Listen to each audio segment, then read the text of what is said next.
ನಮಸ್ಕಾರ. 30 ನಿಮಿಷಗಳಲ್ಲಿ 30 ಸುದ್ದಿಗಳ ಕ್ವಿಕ್ ಲುಕ್. ಇದುವರೆಗಿನ ಪ್ರಮುಖ ಸುದ್ದಿಗಳ ಕ್ವಿಕ್ ರೌಂಡ್ ಅಪ್ 30 ನ್ಯೂಸ್. ನಾನು ಪ್ರಗತಿ ಜೈರಾಮ್.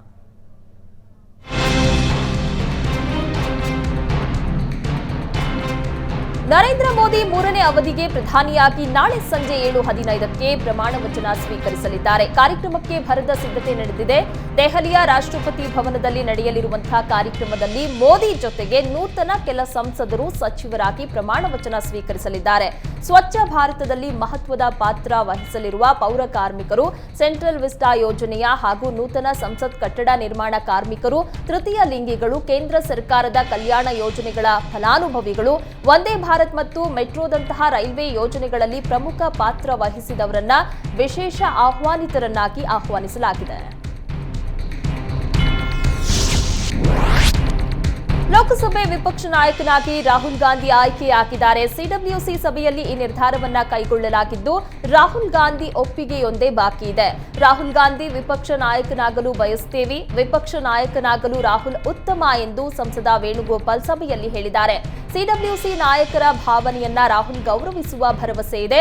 ಶೀಘ್ರವೇ ರಾಹುಲ್ ಗಾಂಧಿ ಅಧಿಕೃತ ನಿರ್ಧಾರವನ್ನ ಕೈಗೊಳ್ಳಲಿದ್ದಾರೆ ಅಂತ ಸಿಡಬ್ಲ್ಯೂಸಿ ಸಭೆ ಬಳಿಕ ಕೆಸಿ ವೇಣುಗೋಪಾಲ್ ಹೇಳಿದ್ರು. ಮಾಧ್ಯಮ ರಂಗದ ಭೀಷ್ಮ ಎಂದೇ ಖ್ಯಾತರಾಗಿದ್ದ ರಾಮೋಜಿ ಗ್ರೂಪ್ಸ್ ಸಂಸ್ಥಾಪಕ ರಾಮೋಜಿ ರಾವ್ ಇಹಲೋಕ ತ್ಯಜಿಸಿದ್ದಾರೆ.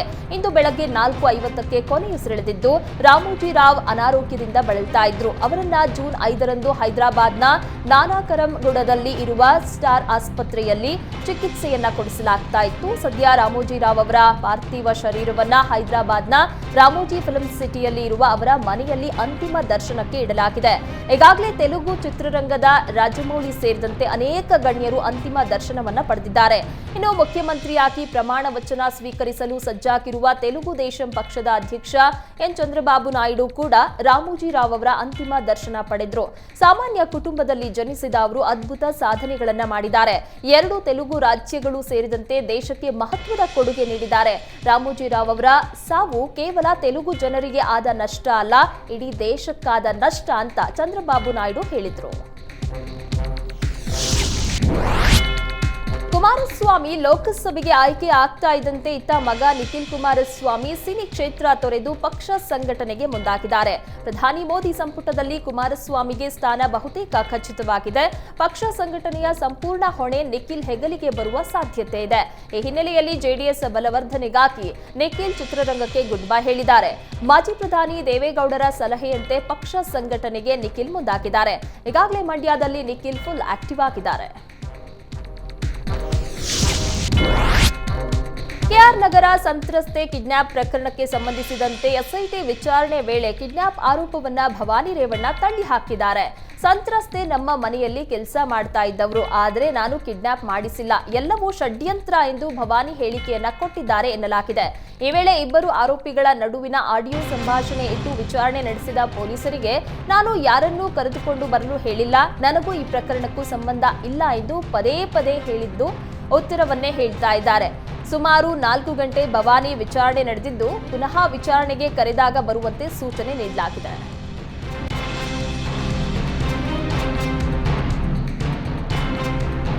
ಎನ್ಡಿಎ ಮೈತ್ರಿಕೂಟದ ಬೆಂಬಲದೊಂದಿಗೆ ನರೇಂದ್ರ ಮೋದಿ ನಾಳೆ ಪ್ರಧಾನಿಯಾಗಿ ಪ್ರಮಾಣ ವಚನ ಸ್ವೀಕರಿಸಲಿದ್ದಾರೆ. ಇದಕ್ಕೆ ಪ್ರತಿಕ್ರಿಯಿಸಿದ ಸಚಿವ ಎಂಬಿ ಪಾಟೀಲ್, ನರೇಂದ್ರ ಮೋದಿ ಈಗ ಬಹಳ ದುರ್ಬಲರಾಗಿದ್ದಾರೆ. ನಿತೀಶ್ ಕುಮಾರ್, ಚಂದ್ರಬಾಬು ನಾಯ್ಡು ಮೇಲೆ ಅವಲಂಬಿತರಾಗಿದ್ದಾರೆ. ಮುಂದೆ ಇವರ ಕತೆ ಯಾವಾಗ ಏನಾಗುತ್ತೋ ಗೊತ್ತಿಲ್ಲ. ಮತ್ತೆ ಚುನಾವಣೆಯೂ ಬರಬಹುದು ಎಂದು ಕೇಂದ್ರ ಸರ್ಕಾರದ ಪತನದ ಭವಿಷ್ಯ ನುಡಿದಿದ್ದಾರೆ.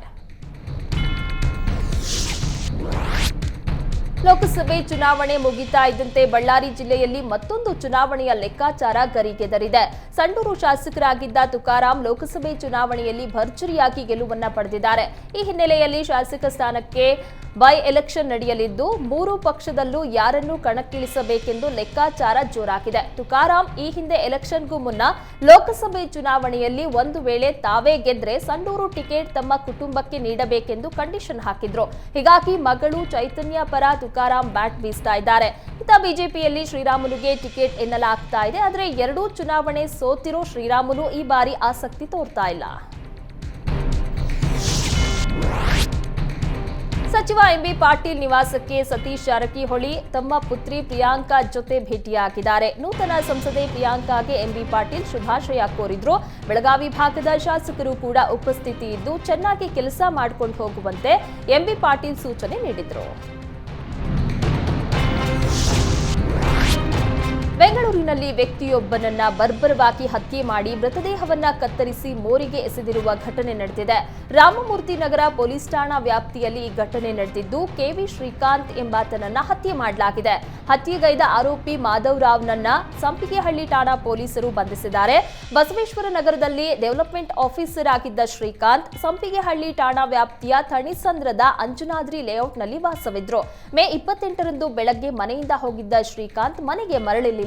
ಪತಿ ನಾಪತ್ತೆಯಾಗಿದ್ದಾರೆ ಎಂದು ಮೇ 29ರಂದು ಅವರ ಪತ್ನಿ ಸಂಪಿಗೆಹಳ್ಳಿ ಪೊಲೀಸ್ ಠಾಣೆಗೆ ದೂರನ್ನ ನೀಡಿದ್ರು. ವಾಲ್ಮೀಕಿ ಅಭಿವೃದ್ಧಿ ನಿಗಮದಲ್ಲಿ 187 ಕೋಟಿ ರೂಪಾಯಿ ಭ್ರಷ್ಟಾಚಾರ ಪ್ರಕರಣ ದಿನದಿಂದ ದಿನಕ್ಕೆ ಹಲವು ಟ್ವಿಸ್ಟ್ ಅನ್ನ ಪಡೆದುಕೊಳ್ತಾ ಇದೆ. ಅವ್ಯವಹಾರ ಪ್ರಕರಣದಲ್ಲಿ ವಾಲ್ಮೀಕಿ ನಿಗಮದ ಅಧ್ಯಕ್ಷ ಬಸನಗೌಡ ದದ್ದಲ್ ಮೇಲೆ ಆರೋಪ ಬಂದಿದ್ದು, ನಾಗೇಂದ್ರ ಬೆನ್ನಲ್ಲೇ ಶಾಸಕ ಬಸನಗೌಡ ದದ್ದಲ್ಗೂ ಸಂಕಷ್ಟ ಎದುರಾಗಿದೆ. ಆರೋಪಿ ನಂಬರ್ 8ರ ಜೊತೆ ಬಸನಗೌಡ ದದ್ದಲ್ ವಾಟ್ಸ್ಆಪ್ ಚಾಟಿಂಗ್ ಅನ್ನ ಬಯಲಾಗಿದ್ದು, ಈ ಬಗ್ಗೆ ನ್ಯಾಯಾಲಯಕ್ಕೆ 3 ಪುಟಗಳ ಹೇಳಿಕೆಯಲ್ಲಿ ಪ್ರಸ್ತಾಪವಾಗಿದೆ. ಈ ಹಿನ್ನೆಲೆಯಲ್ಲಿ ಬಸನಗೌಡ ದದ್ದಲ್ಗೂ ಸಂಕಷ್ಟ ಎದುರಾಗಿದೆ.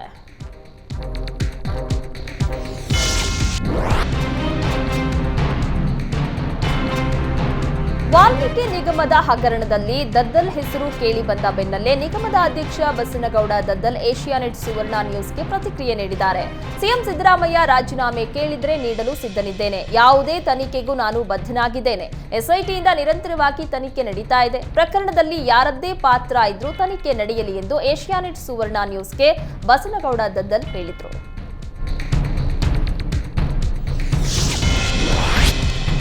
ಲೋಕಸಭಾ ಚುನಾವಣೆ ಮುಗಿತಾ ಇದ್ದಂತೆ ರಾಜ್ಯದ ಜನರಿಗೆ ಬಸ್ ಟಿಕೆಟ್ ಬೆಲೆ ಏರಿಕೆ ಬಿಸಿ ತಟ್ಟಲಿದೆ ಅಂತ ಹೇಳಲಾಗ್ತಾ ಇದೆ. ಬೆಲೆ ಏರಿಕೆಯಿಂದ ತತ್ತರಿಸಿ ಹೋಗಿರೋ ವೇಳೆ ಬಸ್ ಟಿಕೆಟ್ ದರ ಹೆಚ್ಚಾಗಲಿದ್ದು, ರಾಜ್ಯದ ಕೆಎಸ್ಆರ್ಟಿಸಿ, ಬಿಎಂಟಿಸಿ ಬಸ್ ಟಿಕೆಟ್ ದರ ಏರಿಕೆಯಾಗುವ ಸಾಧ್ಯತೆ ಇದೆ.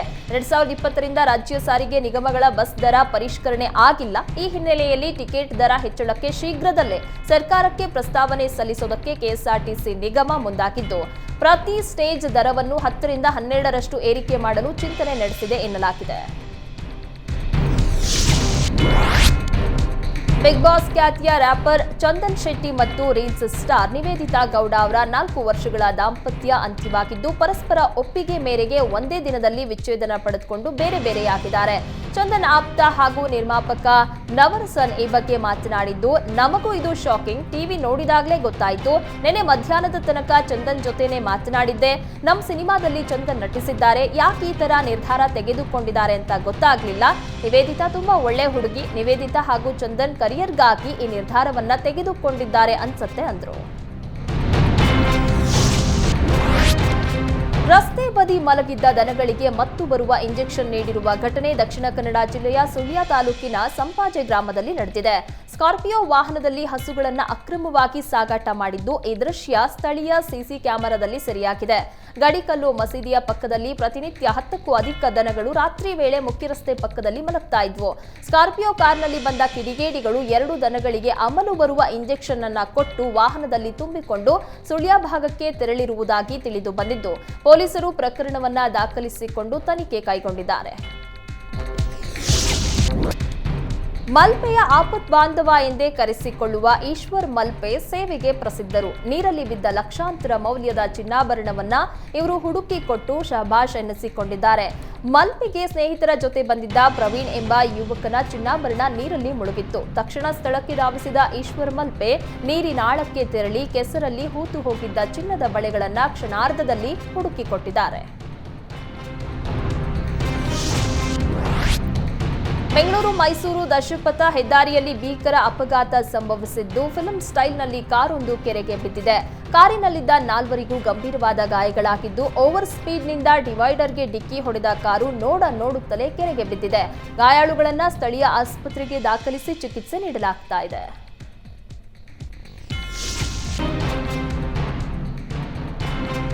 ಉಡುಪಿಯಲ್ಲಿ ಕೆಟ್ಟು ನಿಂತಿದ್ದ ಲಾರಿಗೆ ಹಿಂದಿನಿಂದ ಗೂಡ್ಸ್ ಲಾರಿ ಡಿಕ್ಕಿ ಹೊಡೆದ ಘಟನೆ ನಡೆದಿದೆ. ಘಟನೆಯಲ್ಲಿ ಲಾರಿ ಚಾಲಕನಿಗೆ ಗಂಭೀರವಾದ ಗಾಯಗಳಾಗಿದ್ದು ಆಸ್ಪತ್ರೆಗೆ ದಾಖಲಿಸಲಾಗಿದೆ. ತಾಂತ್ರಿಕ ಸಮಸ್ಯೆಯಿಂದ ರಾಷ್ಟ್ರೀಯ ಹೆದ್ದಾರಿ ನಡುವೆಯೇ ಲಾರಿ ಕೆಟ್ಟು ನಿಂತಿತ್ತು. ಇದನ್ನ ಗಮನಿಸದೆ ಮತ್ತೊಂದು ಲಾರಿ ಚಾಲಕ ಕೆಟ್ಟು ನಿಂತಿದ್ದ ಲಾರಿಗೆ ಡಿಕ್ಕಿ ಹೊಡೆದಿದ್ದಾನೆ. ಕಾಪು ಪೊಲೀಸ್ ಠಾಣೆಯಲ್ಲಿ ಈ ಬಗ್ಗೆ ಪ್ರಕರಣ ದಾಖಲಾಗಿದೆ. ಎರಡನೇ ಶನಿವಾರ ರಜೆ ನಿಮಿತ್ತ ಸೈಕಲ್ ಹತ್ತಿ ವಿಜಯನಗರ ಜಿಲ್ಲಾಧಿಕಾರಿ ನಗರ ಪ್ರದಕ್ಷಿಣೆ ಹಾಕಿದ್ದಾರೆ. ಮಳೆಗಾಲ ಹಿನ್ನೆಲೆಯಲ್ಲಿ ಡಿಸಿ ದಿವಾಕರ್ ಸಿಟಿ ರೌಂಡ್ಸ್ ಹಾಕಿದ್ದು ವಿವೇಕಾನಂದ ಸರ್ಕಾರಿ ಶಾಲೆಗೆ ದಿಢೀರ್ ಭೇಟಿ ಕೊಟ್ಟಿದ್ದಾರೆ. ಶಾಲೆಯಲ್ಲಿ ಶಿಕ್ಷಕರಿರದೇ ಇರೋದನ್ನ ಕಂಡು ಜಿಲ್ಲಾಧಿಕಾರಿ ಸ್ಥಳದಲ್ಲೇ ನೋಟಿಸ್ ನೀಡಿದ್ದಾರೆ. ಬೆಳಗ್ಗೆ 7:30ಕ್ಕೆ ಶಾಲೆ ಪ್ರಾರಂಭ ಆಗಬೇಕಿತ್ತು. 8 ಗಂಟೆ ಆದರೂ ಶಿಕ್ಷಕರು ಕಂಡು ಬರಲಿಲ್ಲ. ಹೀಗಾಗಿ ನೋಟಿಸ್ ಜಾರಿ ಮಾಡಿದ್ದಾರೆ. ಬಿಎಂಟಿಸಿ ನೌಕರರಿಗೆ ಕೇಂದ್ರ ಸರ್ಕಾರ ಗುಡ್ ನ್ಯೂಸ್ ಕೊಟ್ಟಿದೆ. 58 ವರ್ಷ ಮೇಲ್ಪಟ್ಟ ನೌಕರರಿಗೆ ವಿಶೇಷ ಪಿಂಚಣಿ ವ್ಯವಸ್ಥೆ ಜಾರಿ ಮಾಡಿದೆ. ಕೇಂದ್ರ ಸರ್ಕಾರದ ಪ್ರಯಾಸ್ ಯೋಜನೆ ಅಡಿ ಪಿಂಚಣಿ ವ್ಯವಸ್ಥೆ ಮಾಡಲಾಗಿದ್ದು ಬಿಎಂಟಿಸಿಯ ಒಟ್ಟು 136 ಸಿಬ್ಬಂದಿ ಈ ಪಿಂಚಣಿ ಸೌಲಭ್ಯಕ್ಕೆ ಅರ್ಹರಾಗಿದ್ದಾರೆ. ಪಿಂಚಣಿ ಅರ್ಜಿ ಸಲ್ಲಿಕೆ ಸಂಬಂಧ ಲೆಕ್ಕಪತ್ರ ಇಲಾಖೆ ಸಭೆ ನಡೆಸಿದ್ದು ನೌಕರರ ಅನುಕೂಲಕ್ಕಾಗಿ ಪಿಂಚಣಿ ವ್ಯವಸ್ಥೆ ಮಾಡಲಾಗಿದೆ.